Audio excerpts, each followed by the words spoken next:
Hello guys, నమస్తే. మన నల్లకోడి పిల్లలు అయితే సక్సెస్ఫుల్గా 2 months కంప్లీట్ చేసుకున్నాయండి. ఇట్లా గ్రోత్ ఎలా ఉందో చెప్పండి, కామెంట్ చేయండి. ఇది ఏం ఫీడ్ వాడుతున్నాం మన ఫాస్ట్ సబ్స్క్రైబర్ తెలిసే ఉంటుంది. ఈ బాయిలర్ చిక్ ఫీడ్ వాడుతున్నామండి. దీని రిజల్ట్ అయితే బాగానే ఉంది ప్రజెంట్. ఇప్పుడు దాకా ఏం ప్రాబ్లమ్స్ వస్తాయో చూడాలి, ముందు చూడాలి.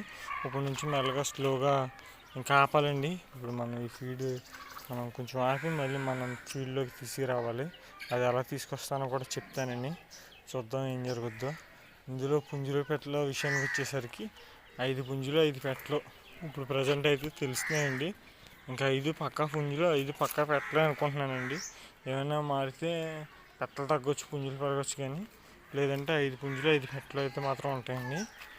చూద్దామండి. ఇట్లా గ్రోత్ వీడియోలు గట్రా ముందు పెడతాను. ఇట్లా thank you for watching. Please subscribe.